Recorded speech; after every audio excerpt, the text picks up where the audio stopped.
Bueno, pues muchas gracias. Bueno, pues voy a disentir un poquito de lo que la doctora Melgoza comentó, porque en realidad hay algo que nos es afín a todos, y es que todos vamos a envejecer. Y entonces, como todos vamos para allá, pues sí compartimos el mismo campo. Ha habido un boom muy reciente en relación a lo que es la geriatría en tiempos modernos. Lamentablemente esta explosión en la proporción de servicios no ha beneficiado a todos por igual. Parece ser que hasta ahorita el mayor beneficio puede ser económico.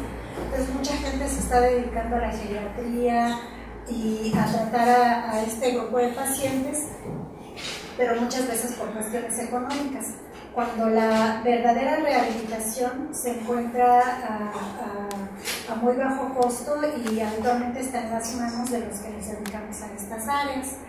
Voy a comenzar con algunas definiciones acerca del envejecimiento.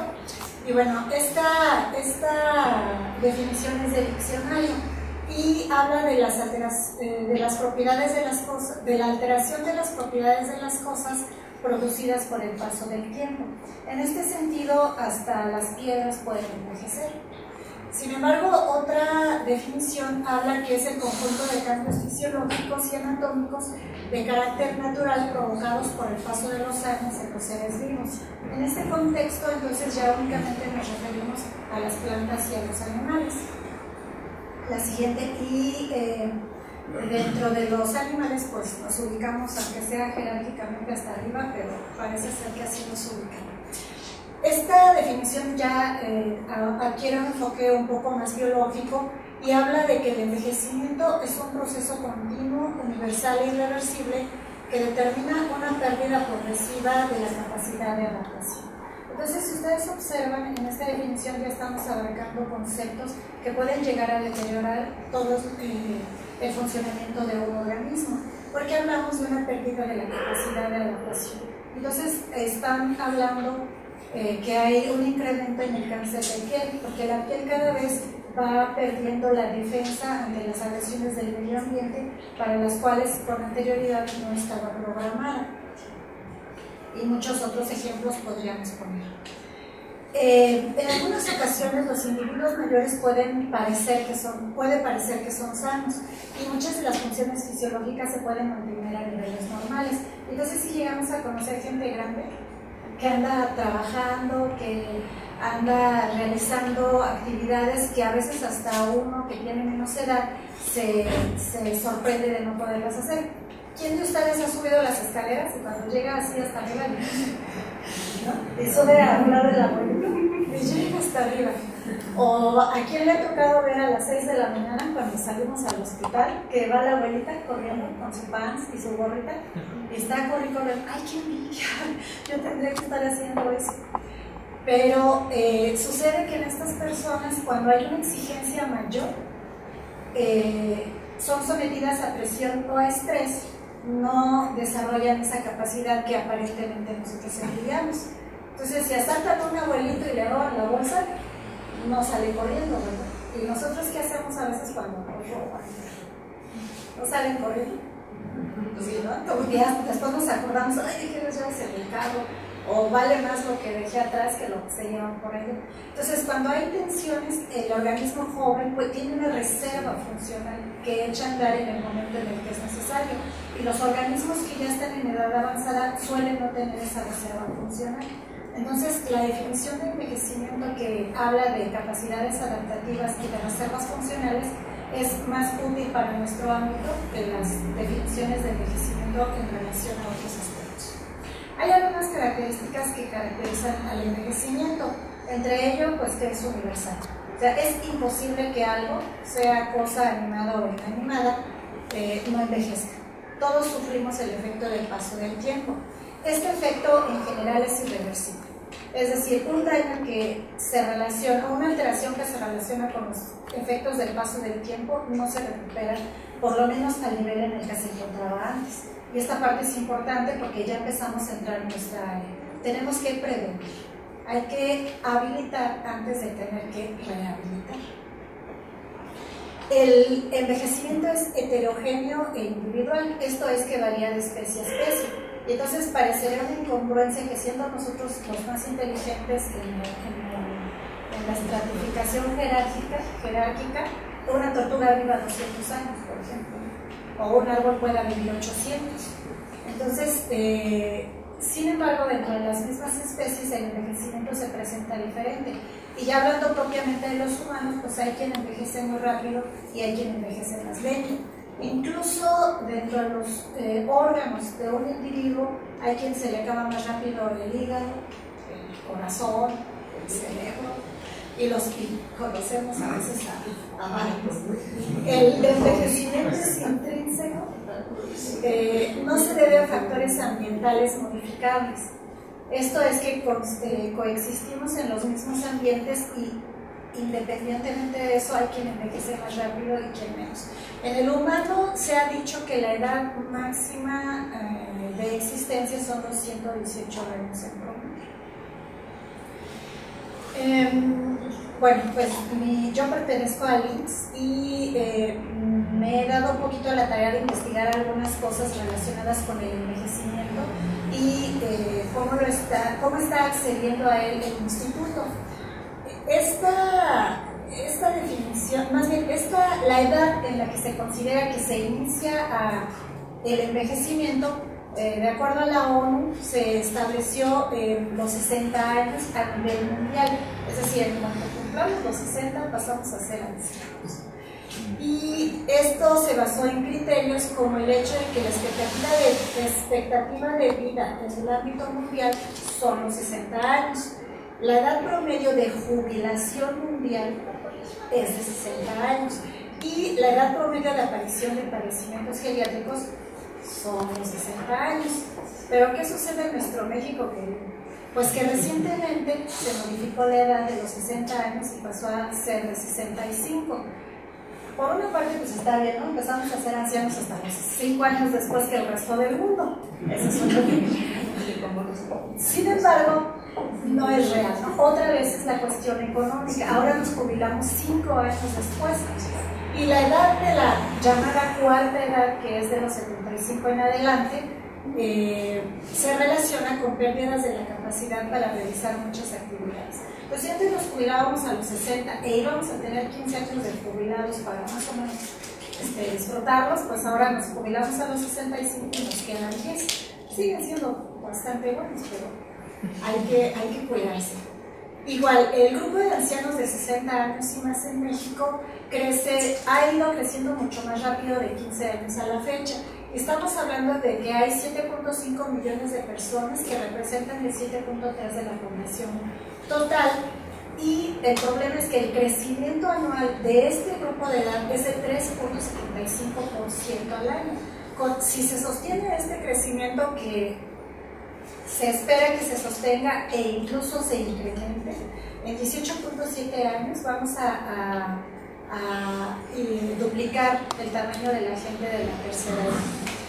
Y los pronósticos durante la Asamblea de Viena en 1982 era que al incrementarse este grupo de la tercera edad, iba a crecer el potencial productivo y de creación de riquezas en nuestro país. Esa era la propuesta. Sin embargo, una cantidad grande de esa población no está en condiciones de ser productiva. De hecho, absorben una gran parte del gasto de salud y de servicios de la comunidad sin producir remuneración al sistema social. Entonces, esto de alguna manera pues sí va a afectar al país. Hay algo que se llama bono demográfico. El término me parece interesante porque se le llama bono a la cantidad de jóvenes que habemos. Aquí se me esquinita, pero todavía alcanza.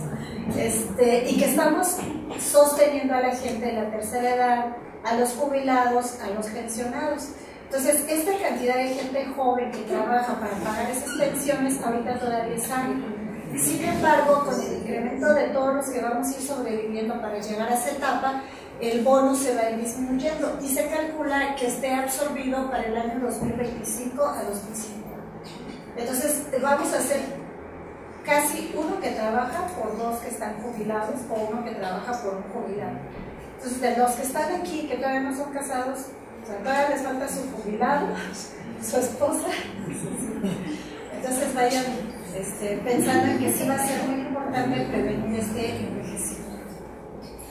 ¿Otra?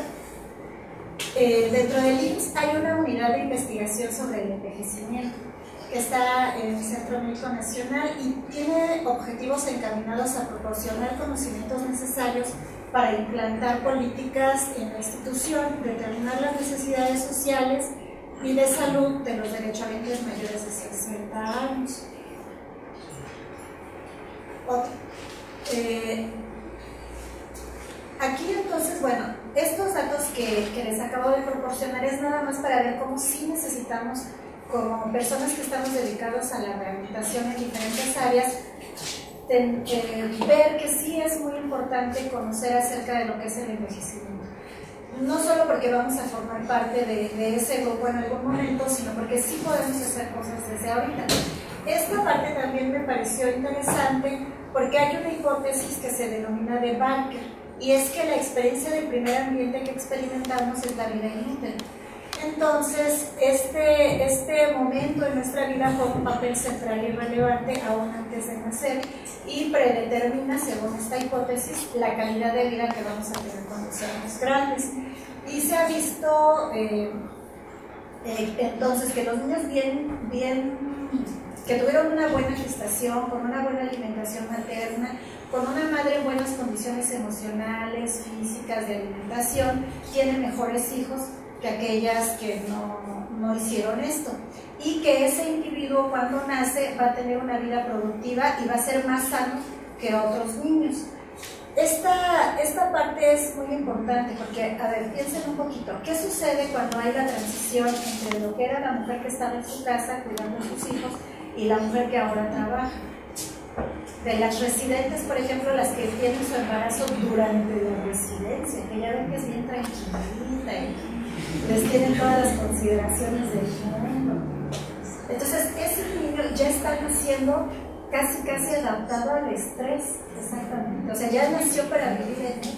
Sin embargo, eso no indica que la calidad de su organismo y de su estilo de vida vaya a ser el más adecuado. Ya viene desgastado desde el momento en el que nace. La hipótesis propone entonces que ya tenemos una reserva genética que nos va a facilitar el desarrollo de la vida y que existen momentos en el desarrollo de las personas que van a determinar hacia adelante. Entonces, durante la vida en útero se establece cómo va a vivir un niño su niñez, si va a ser un niño sano o va a ser un niño enfermizo. Y en la niñez se determina de alguna manera cómo va a ser su vida en la adolescencia. En la adolescencia, la vida adulta. De tal manera que durante estas etapas críticas del desarrollo se va a sufrir la influencia tanto de lo que traemos genéticamente durante el embarazo y la exposición a los diferentes aspectos ya más externos, como es la nutrición, el uso de hormonas, situaciones adversas, el manejo de estrés. Y todo esto en su conjunto va a dar como resultado si el adulto es sano o si el adulto es enfermo. Hay algunos determinantes de salud para la vejez, no los vamos a tocar realmente. Sí sabemos que el género, ser hombre o ser mujer, da cierto valor o cierta fuerza, ¿no? Se supone que la mujer adulta sea más fuerte en un sentido funcional que el hombre, pero físicamente el hombre tiene mayor fortaleza que la mujer. La pobreza, por ejemplo, ayuda a que los niños resistan más cierto tipo de enfermedades, pero que sean más susceptibles de fallecer ante otro tipo de enfermedades. En este caso, el término que me interesa platicarles se relaciona con la fragilidad, porque es de lo que vamos a hablar un poquito más adelante. El fenotipo del anciano frágil es reconocible. Se relaciona con la presencia de debilidad generalizada, pobre tolerancia al esfuerzo, pérdida de peso o desnutrición, inactividad o hipoactividad física y una marcha inestable. Entonces, cuando nosotros vemos a un abuelito caminando, así todo bien, todo desganado, hablando de nadie aquí, saliendo de una guardia, es que ya no se dice. Desde ahí empieza el fenotipo frágil. ¿Quién de ustedes, o bueno, de todos, cuando salimos a una actividad laboral básica, caminando como... ¿Y quiénes salimos así? Ay, mañana es martes, apenas. Entonces, esa parte ya nos va dando el fenotipo hacia el futuro. Si tenemos 25, 28, 30, 35, ya vamos todos débiles, coactivos, lentos, ya estamos, de alguna manera predecimos nuestro futuro, porque no parece ser que las cosas vayan a mejorar hacia adelante, parece ser como que nos vamos a ir deteriorando. Esta parte es muy importante porque la vamos a identificar en la gente que hacia adelante va a tener esa susceptibilidad, esa fragilidad para adquirir padecimientos y no ser productivo. Dentro del IMSS se ha creado el programa de atención al envejecimiento con el objetivo de elevar la calidad de vida de los adultos mayores. El objetivo en general es mejorar efectivamente la calidad de vida, pero también disminuir la presencia de enfermedades o su desarrollo en extenso y también disminuir las discapacidades. Para eso se ha creado lo que es la línea de vida, que viene siendo así como el currículum, pero de enfermedades, la Cartilla Nacional de Salud del Adulto Mayor y la Semana Nacional para Gente Grande. No están muy extendidos, a pesar de que están diseñados desde hace muchos años, no están en uso extenso en las unidades básicas ni de medicina familiar ni de rehabilitación, y no hablamos solo del IMSS, sino de todo el sistema de salud. Parece ser como que el panorama hasta ahorita no fuera muy alentador. Sin embargo, a pesar de que vemos muchísima gente en rehabilitación que está yendo a recibir asistencia por enfermedades crónico-degenerativas, por eventos vasculares, por accidentes, la verdad es que no son tantos. De los adultos mayores, el 60 al 70% son personas independientes. El 30% se puede clasificar como frágil, y yo siento que este sería el grupo de personas al que nos deberíamos dirigir con mayor intensidad, porque solo el 3% de los adultos mayores están postrados o se consideran inválidos. Y bueno, estos son algunos datos acerca de los que les quería hacer comentarios para que vean que este ámbito de nuestra área pues es muy importante, y vamos a vivir las consecuencias de no actuar tanto hacia afuera con los pacientes como hacia el interior en nosotros mismos. Y bueno, pues vamos a hablar de lenguaje y aspectos cognitivos. El tema, si se acuerdan, es efectos del envejecimiento. Entonces, el sistema nervioso controla todo lo que nosotros hacemos. Lo que vemos, lo que oímos, lo que pensamos, lo procesa todo y es un decodificador por excelencia. Por sí mismo se autorrenueva, por sí mismo se reorganiza. ¿Qué sucede conforme vamos envejeciendo? Pues que cada vez nos cuesta más trabajo ver, cada vez discriminamos menos, aunque si nos hacen un estudio biológico, la audiología sale normal, sí nos damos cuenta que cada vez nos cuesta más trabajo entender. Y de ahí que le digamos a los abuelitos, nada más que haces, sí oyes, o nada más oyes lo que te conviene. Porque realmente tenemos problemas de discriminación fonemática, o iniciamos con ellos. En la edad adulta, pues la discriminación fonemática se afecta más, aunque la percepción de sonidos sí se conserva. También lo que vemos, el sistema visual también envejece y empezamos a mirar ya un poquito más borroso. No sé si se acuerdan que antes ir a la escuela con lentes era así como que, lentes, no, además de que los modelos estaban borrosos. Sí se acuerdan que a nadie le gustaba usar lentes, porque era el raro. Ahorita vayan a una primaria y van a ver que el raro es el que no trae lentes, como que ya no necesitan. Pero es sencillo. Ya el raro, ¿de cuántas dioptrías? ¿No? Ya vemos a los niños de 5 años hablando de dioptrías. Entonces, esa parte también envejece y cada vez parece ser más evidente el efecto del ambiente o de la relativa afección del genoma, y esto está propiciando pues que haya gente que ya está desarrollando más tempranamente estas alteraciones. ¿Qué ¿Qué podemos hacer? Bueno, sí se han fijado entonces que conforme vamos creciendo, la memoria empieza a fallar. ¿Sí se han fijado que ahí vamos caminando y a media escalera? ¡Ay, llega la misma! ¿Se acuerdan a quién se ha regresado a ver si sí le apagó el gas? ¿Quién se ha regresado a ver si sí le puso la alarma al carro?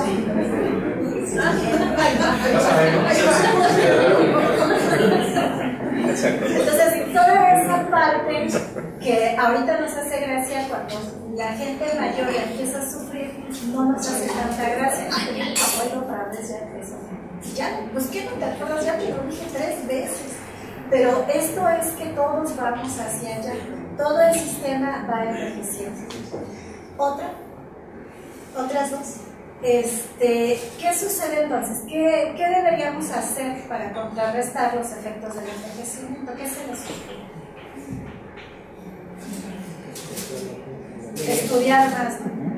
Es decir, fortalecer el desarrollo de redes neuronales nuevas. ¿Se acuerdan que cuando somos chiquitos vamos creando redes neuronales que tienen una finalidad? Dentro del sistema nervioso, las redes que no se utilizan se van perdiendo. Y si no las sustituimos con redes cognitivas nuevas, entonces el cerebro al rato tiene puras cositas cortas. Entra una señal, produce un efecto y sale una señal. Y ya no hay complejidad en el manejo del aprendizaje, porque se van perdiendo esas redes. Si nosotros las usamos si recurrimos con mucha frecuencia a la calculadora, por ejemplo, vamos perdiendo aquello que cuando de chiquitos, no sé si les tocó, todavía decían, no, nada de deditos, ¿no? Todo acá con la cabeza y uno por acá, con los deditos. Pero sí nos ayudaba el que nos dijeran nada de dedos, tenía que ser acá. ¿Y quién ahorita de grande todavía saca porcentajes de acá?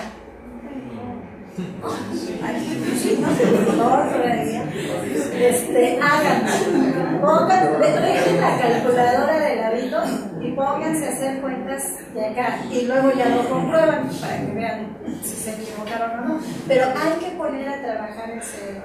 Quizá cuando estamos todos aquí y estamos dedicados a estos aspectos, solemos leer artículos médicos, traducirlos, presentar sesiones. Pero ¿qué sucede cuando se termina la especialidad y pasamos a obtener una base dentro de algún sistema de salud? Pues que ya nos metemos en el sistema y empezamos a dar nada más lo que hay dentro del sistema. Entonces los tratamientos y los diagnósticos se convierten, como le dicen por ahí, en recetarios de cocina, en donde el mismo tratamiento para todos, el mismo diagnóstico para todos. Pues toda esa parte va haciendo que el cerebro vaya perdiendo esa formación de nuevos esquemas. Hay que mantenerse leyendo, estudiando, no utilizar tanto la calculadora, utilizar más la cabeza. Otra forma de mantener el cerebro listo y limpio es también cuidar lo que vemos, cuidar lo que escuchamos. Cada vez más frecuente es que, bueno, no sé, antes las mujeres no decían groserías.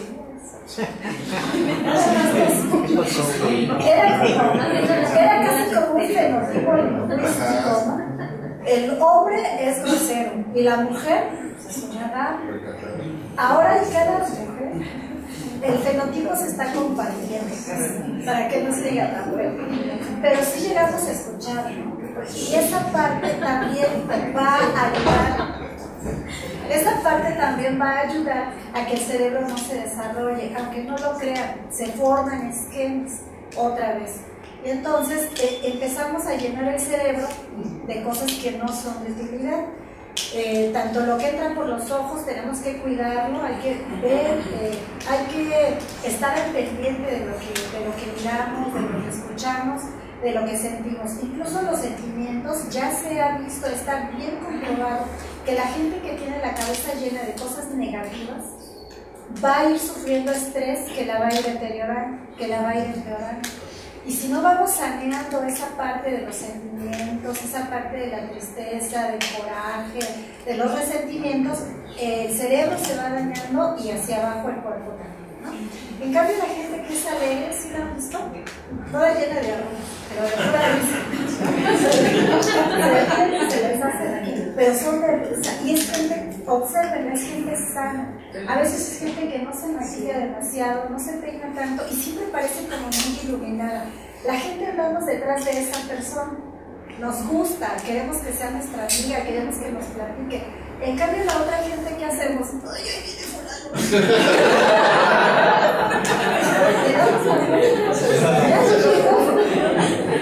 ¿Y de qué te habla? No, ya está, sabe, se va a quejar de la consulta, de que le tocaron un chorro de pacientes, puros neurológicos y cosas por el estilo. Entonces, esta sería una recomendación que ustedes tendrían que hacer para mantener en buen estado el sistema nervioso central. El lenguaje es la manera como nosotros podemos saber que haya cambio. En ese sentido no hay una rehabilitación del lenguaje. Por la boca va a salir lo que haya cambio y a veces también lo que haya. La voz. Esta parte es muy interesante porque ¿a quiénes nos referimos cuando hablamos acerca de los profesionales de la voz? Cantantes, locutores, pero pocas veces nos referimos a los médicos como profesionales de la voz y lo somos, porque pasamos por lo menos 6 horas diarias hablando con los pacientes. Bueno, yo esperaría que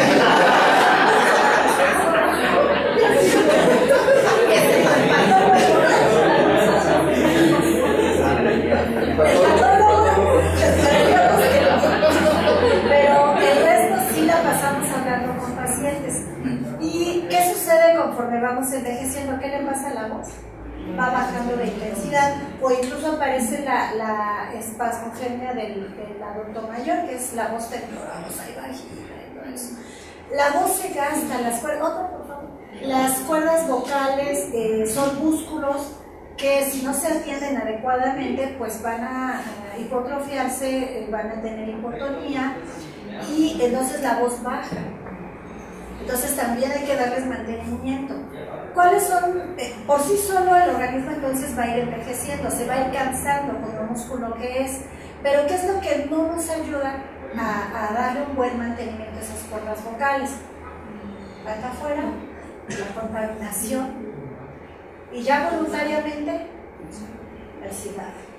Entonces, aparte de lo que nos respiramos de allá afuera, aparte nosotros solitos echamos el cigarrito. Y ahora ya está prohibido en la unidad. En todas las unidades está prohibido. Pero entra uno al baño de repente y así como que, ay, ¿quién se encerró? Pues se encierra a fumar la gente que no puede dejar el hábito. Estamos dañando las cuerdas vocales, estamos dañando los pulmones, estamos contaminando más.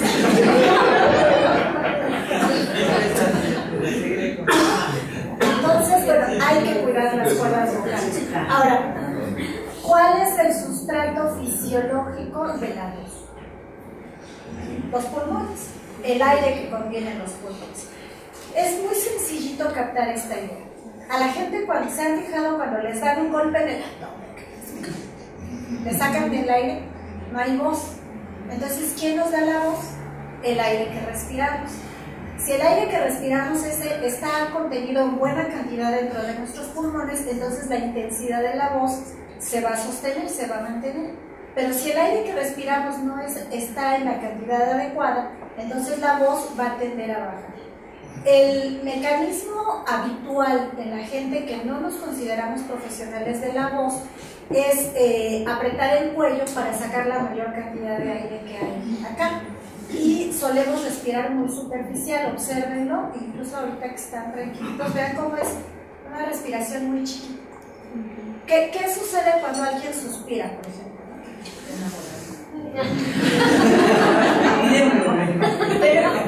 ¿Qué otra cosa? Está enamorado, ¿no?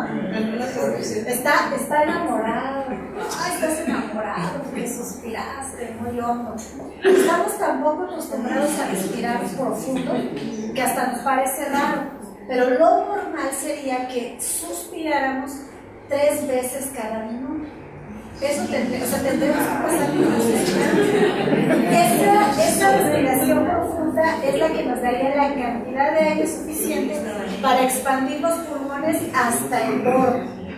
Si no suspiramos, no llena el pulmón hasta el borde, se llena nada más este cachito.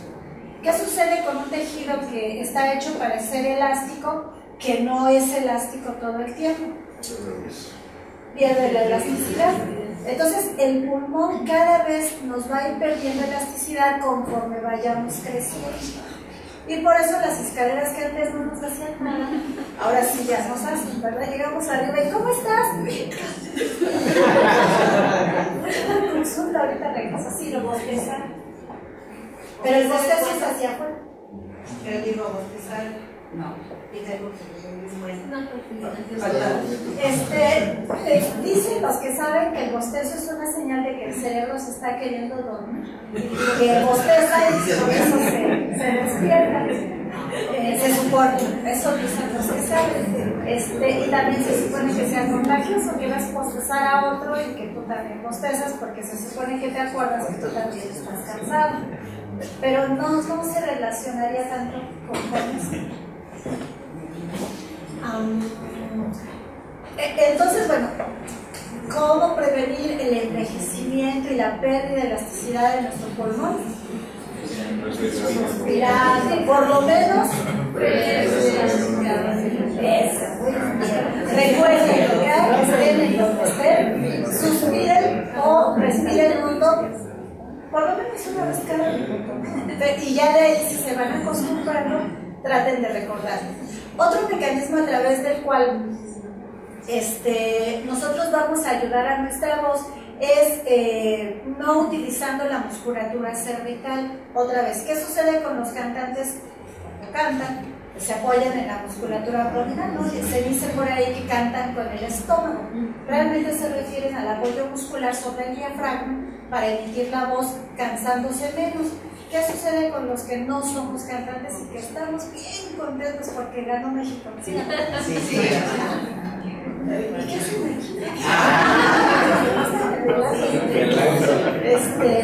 aquí? Cantamos con el cuello, ¿se han fijado? ¿Se han fijado que a la segunda, tercera canción estamos cantando así como José José, pero es porque nos apoyamos en el cuello? ¿Se acuerdan? Los músculos del cuello son muy delgaditos, no tienen mucha fuerza y son muy largos, no tienen mucho en que apoyarse. A diferencia del diafragma, que es un músculo muy grande, grueso y que además tiene apoyo alrededor de toda la parrilla costal. Entonces, el apoyo cervical no es suficiente para sostener la voz en la gente que tiene enfermedades. Sí lo es en los que somos sanos. Pero el apoyo cervical, en el momento en el que haya una enfermedad, la laringe pulmonar se va a perder y entonces el paciente empieza con disfonía.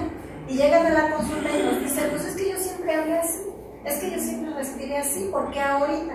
Pues porque hubo un desequilibrio, una parálisis de cuerda, un nódulo, un pólipo, asma, neumonías, se pierde el equilibrio y entonces el paciente ya no alcanza a sostener la voz con los recursos que tenía antes del evento.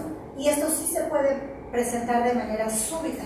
Entonces, la recomendación en este caso es aprender a respirar hondo con regularidad para mantener lo más elástico que se pueda el pulmón, para que nos aguante hasta los 80, 90 años que podemos llegar a vivir.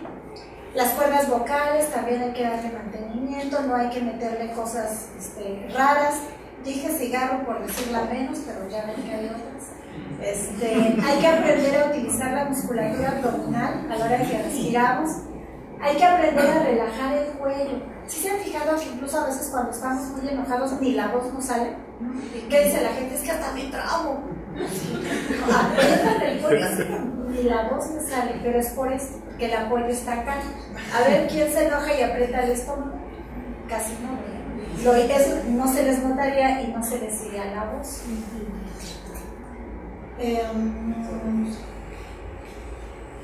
¿Qué otra cosa? Bueno, entonces esa sería la manera como podríamos prevenir que a los 70, 80 o 90 años se nos fuera la voz o tuviéramos temblores. El aire que respiramos siempre sale a través de las cuerdas vocales en la gente que estamos normal, diferente en los traqueotomizados, o en los laringectomizados. Ahí varía un poquito los mecanismos. Pero en la gente sana pues estamos vinculados tanto las cuerdas como la reserva pulmonar y el funcionamiento pulmonar en general. Bueno, en relación a la audición, ya lo había comentado un poquito al principio, el sistema auditivo también se degenera. El nervio o la vía auditiva en su totalidad es susceptible de empezar a dañarse desde las estructuras más periféricas. Lesiones del pabellón o del conducto no suelen producir alteraciones, pero sí a nivel de la membrana timpánica o de la cadena osicular. ¿Qué es lo primero? Bueno, una característica que tienen los adolescentes, por ejemplo, que los audífonos, ¿no? Y los ya no tan adolescentes, ya más grandecitos, ¿a dónde les gusta ir en las noches? A la disco. Que está feo que traer audífonos, porque de repente no se puede ni siquiera platicar de tan intenso que está el sonido. Entonces, el oído tiene mecanismos de defensa. El músculo del estribo y el músculo del martillo son para tensar la cadena osicular y que el sonido mayor a 70 decibeles no pase por ahí. Pero los sonidos ya suelen exceder, a veces por mucho los 90, los 100, 110 decibeles, en donde a pesar de que se utilizan los mecanismos de defensa del oído, el sonido llega directo a la cóclea e incluso a la lesión. No tengo yo reporte de algún problema de cadena relacionado con exposición al ruido intenso, excepto el trauma acústico agudo. Ahí sí puede incluso haber disrupción de cadena. Fuera de eso, el sonido crónico en general no afecta a las estructuras óseas, pero sí afecta a la cóclea. Y entonces el impacto de la onda sonora puede llegar a golpear las células ciliadas y estas pueden ser muy dañadas. El problema con las células ciliadas es que no solo tienen la posibilidad de recibir ruido, también lo emiten. Y a este fenómeno se le llama microfónica coclear. La microfónica coclear puede ser recibida a través de los aparatos que se llaman de emisiones otoacústicas. El problema no es detectar pues, que exista un daño o una sordera o no. El problema está en la disfunción de las células ciliadas. ¿Qué sucede cuando ya hay una exposición crónica de las células? Pues que estas se van deteriorando. Es como una estructura que está recibiendo con regularidad el golpe de los sonidos. No es tanto nuestra preocupación el uso de los audífonos en los adolescentes o la discoteca en los adultos jóvenes, sino la exposición a sonidos ahora sí de manera crónica. ¿Sí han visto jóvenes que andan ya todo el día haciendo tarea, van de la sala a la cocina, se van a acostar, llegan a quitarles los audífonos, etc.? Entonces toda esa exposición es nocivo para las células ciliadas. Les decía, el problema no es tanto que se dañen permanentemente, sino que nada más las disfuncionamos y entonces empiezan los acúfenos.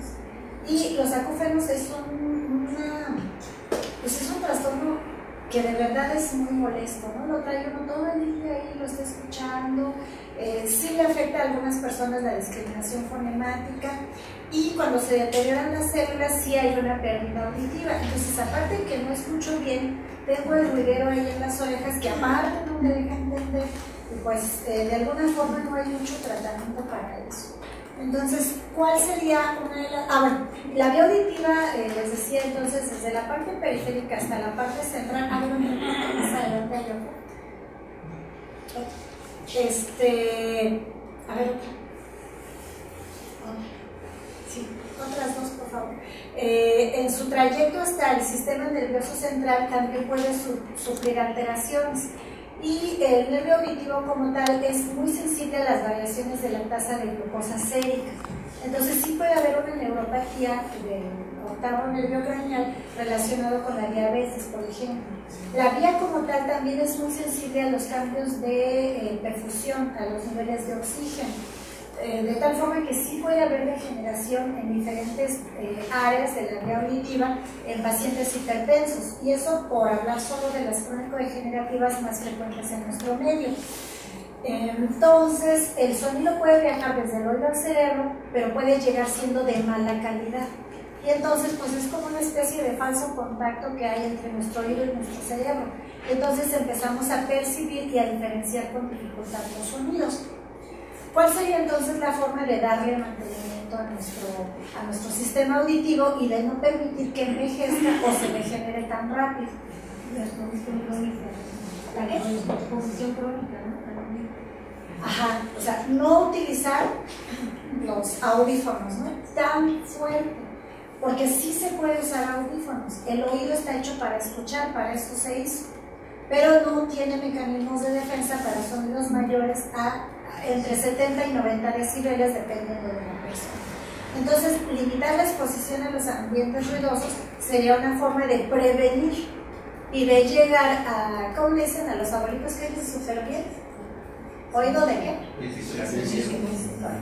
De llegar con oído de tísico cuando seamos abuelitos y que podamos entender todo.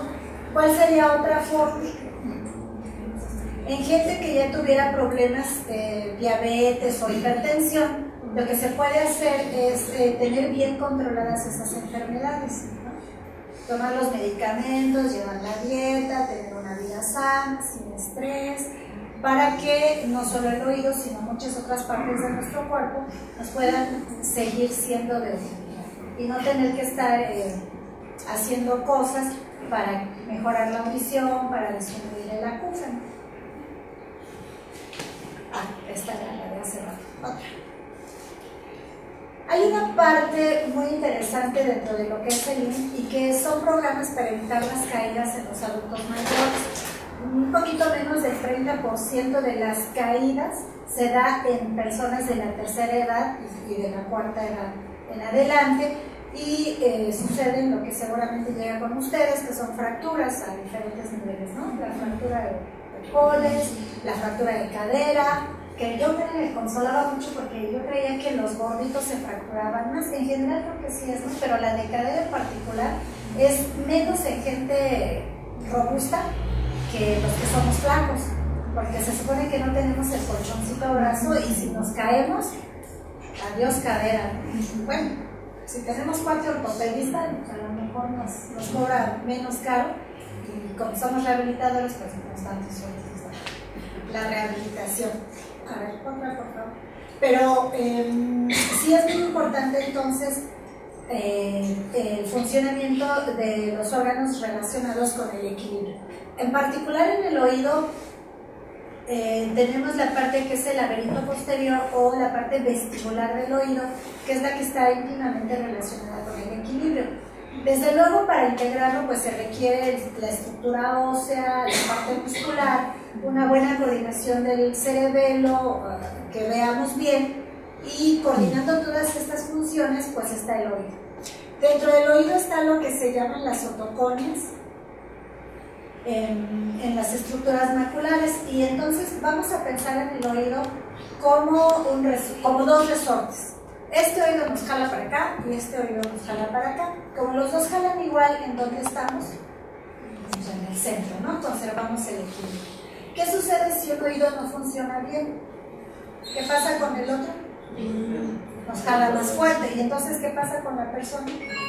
Empieza a tener la sensación de giro, porque el vestíbulo provoca a través del reflejo vestibulo-coclear que el ojo se mantenga siempre al centro, y la desviación ocular está dada por otras estructuras nerviosas. Entonces cuando vemos hacia un lado, quien regresa el ojo al centro es el vestíbulo. Entonces cuando hay una enfermedad o una asimetría en la función vestibular, el oído se va hacia un lado porque funciona menos, y el oído sano o el que funciona más lo vuelve a jalar hacia el centro. Entonces cuando mi ojo se desplaza hacia acá, ¿qué sucede con el entorno? ¿Hacia dónde se va? Para el otro lado, porque mi ojo se va para acá, mi cerebro percibe que el entorno se va para acá. Cuando el vestíbulo sano regresa el ojo al centro, ¿qué le pasa al entorno? Se regresa para acá y hace este movimiento. Entonces, ¿qué sucede con la gente? Siente que las cosas están girando alrededor. Esto sucede cuando hay una lesión. Fuera de ese tipo de lesiones, en general el oído nos ayuda a mantener la estabilidad de la cabeza dentro de un entorno que está inmóvil. Y en el caso de los entornos que están aparentemente móviles, también se mantiene el ojo al centro. Esto sucede con los gimnastas o con los clavadistas que dan vueltas. aparentemente el entorno se mueve, pero el ojo siempre está al centro. Por eso es que ellos pueden caer como quieren caer. ¿Han visto gimnastas en los cortos que brincan y fallan y caen de puro así cachete, o los clavadistas que caen todos chuecos o de panchas? ¿Qué creen que les haya pasado? Sí, lo más probable es que haya problemas. Digo, porque si estuvieran cerebelosos se los notaríamos, si no vieran bien se los notaríamos, pero el sentido del equilibrio dentro del oído es algo que no vemos. ¿Han visto gente que de repente va caminando y se tropieza? ¿Y cómo caen? ¿Como en las caricaturas? ¿Cómo caemos? Metemos la mano o damos los pasos más grandes, o los que no se quieren caer, por ejemplo, empezamos a manotear y hay quien se salva, no me caí, pero hay quien sí se llega a caer. Todo esto está vinculado con el órgano periférico del oído. Es muy claro para nosotros porque no hay sintomatología de otro tipo, no hay afección de nervios de la base ni cerebelo. Quien nos da esa anticipación del paso es el oído entero. Entonces también hay que tratar de mantenerlo en condiciones adecuadas. La vía vestibular no tiene una representación cortical como la tiene la audición en la corteza cerebral. Se supone que esté vinculada a muchas áreas dentro del cerebro. Por eso el sentido del equilibrio, la parte vestibular del oído, interviene en procesos tales como el aprendizaje, en el caso de los niños chiquitos, para la adaptación, para adoptar posturas adecuadas ante las diferentes circunstancias en las que nos encontremos. Por ejemplo, el hecho de que ustedes estén ahorita sentados derechitos y que no se les caiga la cabeza, por ejemplo, bueno, los que están despiertos, los que están dormidos se les caen, pero ya son otros mecanismos. Los que están despiertos pueden mantener la cabeza aquí al centro, precisamente por el reflejo vestibular de adaptación. Ahorita me acuerdo bien del nombre. Y ese reflejo es el que hace, aquí está la cabeza. Incluso gente dormida la han visto que hay a quien sí se le cae la cabeza, pero hay gente que se duerme que nada más se va así como que de la y luego se ve así, pero la cabeza está bien chica, porque estamos esperando a ver a qué hora no se cae. Este reflejo es inconsciente y es el reflejo de corrección vestibular. Ese reflejo de corrección vestibular es inconsciente. Lo pueden observar con mucha facilidad en niños chiquitos cuando van por parálisis cerebral y lo lleva la mamá y el niño está así y le dice a la mamá, alza la cabeza, y el niño la alza, pero pasa un ratito más y se le vuelve a caer la cabeza, alza la cabeza y la alza. Está utilizando el reflejo de corrección visual para mantener la cabeza derecha. Ahí ustedes saben que el reflejo de corrección laberíntica está dañado. Ese está dañado. Terapia de rehabilitación vestibular hay que darle a esos niños, ¿no?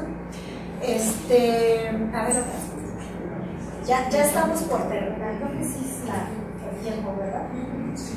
Y les decía, no tiene una representación cortical el vestíbulo, ¿no? Como en el caso del oído, que el área 41-42 es el área auditiva primaria y secundaria, el área 22 de Wernicke es el área de asociación auditiva terciaria, etcétera. El área 3, 1 y 2 es el área somestésica, 4 y 6 el área motora. No hay una representación cortical para el vestíbulo porque se supone que da su influencia y recibe las influencias de toda la corteza cerebral. No nos vamos a meter en cuestiones de niños, que es otra parte muy interesante porque el vestíbulo proporciona las bases del aprendizaje cognitivo, no solo motor, también interviene en el motor, pero en el motor son más relevantes otros sistemas como el piramidal, el cerebelo y el motor. Aún así, sí es muy importante mantener activo este sistema. Para terminar, ¿cómo mantendríamos sano el sistema vestibular vinculado con los aspectos del equilibrio? Y hablamos del fenotipo frágil en los ancianos, ¿se acuerdan? ¿Qué hacerles Ejercicios de equilibrio. Hay que moverse, eso es lo primero. Y yo he visto que en los congresos de rehabilitación hay una conferencia a la que asiste casi todo el mundo que se llama Cena Baile. Es la más socorrida de todo el congreso. Y ahí yo no sé he visto cómo sí mantiene bien en buenas condiciones su sistema vestibular. Dan unas vueltas. Sí, esta parte es muy interesante. La palabra clave es hay que moverse. Hay que moverse, muévanse. Bailen, correten muchachas. Corran las muchachas, no muy rápido porque si no, no las alcanzan. Cuando den consulta, párense, toquen a los pacientes, denles vueltecitas. Sí, ¿no? Que somos médicos legistas desde acá. Entonces hay que moverse, ¿sabes? Esa es la clave de todo, hay que moverse. Hay que bailar, hay que pararse, hay que agacharse. Ahorita también hay actividades motoras que no son muy agresivas. El yoga, por ejemplo, el tai chi, el taekwondo, todas esas actividades. Hay que hacer natación, ya dijimos que hay que bailar.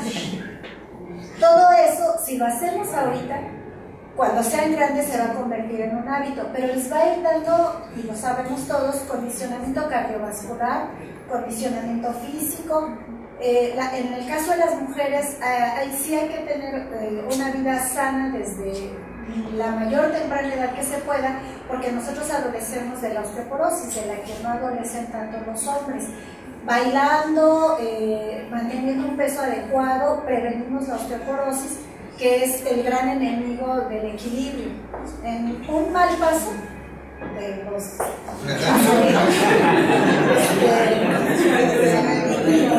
o sea, sí se rompen los huesos, sí nos convertimos en discapacitados a etapas en las que tal vez no deberíamos hacerlo. Hay que tratar de evitar la sobreexposición del sistema vestibular. ¿En qué se desgasta, por ejemplo? En los deportes extremos. Ahí nos acabamos el órgano del equilibrio y nos exponemos a situaciones en las que podemos perder la integridad. Entonces, bueno, pues hay que moverse en general. Creo que es la última. Y tiene que ver mucho con el estado anímico. El moverse, el hacer actividades, el mover a otras personas, el sonreír, tiene mucho que ver con los aspectos de estado de ánimo. ¿Se acuerdan del fenotipo del anciano frágil? Que era que no se movía, flaco, que no tenía mucha actividad intelectual. Bueno, pues haciendo todo esto nosotros lo prevenimos y podemos llegar a tener una edad adulta, una tercera e incluso una cuarta edad en buenas condiciones físicas, cerebrales, visuales, auditivas y de equilibrio. Creo que esa es la última. Otra, por favor. Y bueno, pues feliz envejecimiento exitoso para todos.